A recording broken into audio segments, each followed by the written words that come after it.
Nizungumzie suala la usikilizwaji wa mashauri kwa njia ya mtandao. Na hapa nasikitika sana, hasa naposikia kauli za baadhi ya watu wengine wanasheria wakisema kwamba suala hili ni uvunjwaji wa sheria na katiba. Inasikitisha sana. Na nadhani kwa kweli wito wangu tuache kufanya hivyo. Kwa sababu sisi katika sekta ya sheria tulisema taifa hili linasonga mbele. Na kusapoti ukuaji wa uchumi tuliamua kwa maksudi kama taifa to embrace technology. Na sisi katika sekta ya sheria tutafanya hivyo, embrace tahama. Kwa hiyo embrace tahama ni jambo la muhimu na ni la msingi kwa maendeleo ya taifa lolote. Kwa hiyo hata katika sekta ya sheria tulisema hatutakaa nyuma katika eneo hilo.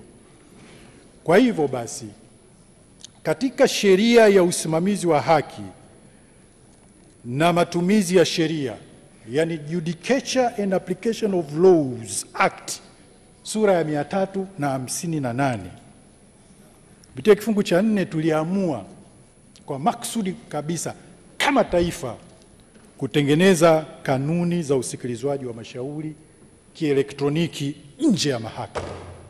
Ni swala la kisheria, na asitokee mtu akasema kwamba hili swala sio la kisheria. Huo ni uongo na upoteshaji. Ni swala la kisheria. Na kwa nini tulifanya hivyo? Kwa sababu yapo mazingira mbalimbali ambayo kama taifa tuliyabaini na tuliyaona kwamba tunapokwenda huku mbele lazima tuwe tuje na utaratibu ambao tunaweza kuembrace tehama katika utoaji wa haki, katika usimamizi wa haki na matumizi ya sheria. Kwa hiyo katika kanuni zile za mwaka 2021, yani hizo nilizosema, kanuni za usikilizwaji wa mashauri kielektroniki nje ya mahakama, yani Judicature and Application of Laws, Remote Proceedings and Electronic Recordings, kifungu cha 4 nitakisoma na nitajaribu kukitafsiri. Tunasema kwamba the court may on its own motion or an application by a party allow proceedings to be conducted remotely. On its own motion maana yake ni kwamba mahakama itaasesi mazingira yaliyopo siku hiyo na kuona kwamba tuisikilizeje shauri hili. Na hasa kama kuna mazingira katika mitandao na social media zinarushwa habari za ajabu zingine na za kutisha. Kwa sababu mahakama jukumu lake sio tu shauri, lakini na kuhakikisha na huko wananchi wengine waendelee na shughuli zao. Shughuli za kiuchumi ziendelee. Watu waendelee na shughuli zao. Sio shauri linasikilizwa na kila kitu kimefungwa, barabara zimefungwa. Haiwezekani. Kwa hiyo mahakama ikiasesi mazingira inaweza kaamua, na ni kwa mujibu wa sheria. Na kifungu kile kimeweka utaratibu na methods za namna ya kusikiliza shauri kwa njia ya mtandao nje ya mahakama. Na kifungu cha 5 sasa kinaweka zile procedures. Ukifuatilia kilichotokea tarehe 24, procedures zile zilikuwa properly followed.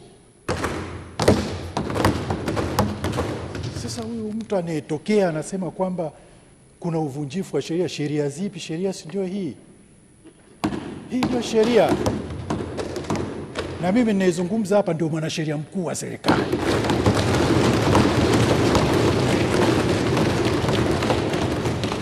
Kwa hiyo watu waache upotoshaji. Unaweza kuwa na malengo yako, lakini sio kwa kupotosha na kusema kwamba sheria za nchi zinavunjwa. Hapana. Kwa hiyo Mheshimiwa Naibu Spika, nilisema nitumie fursa hii kulizungumzia hili jambo, kwamba swala hili ni kwa mujibu wa sheria.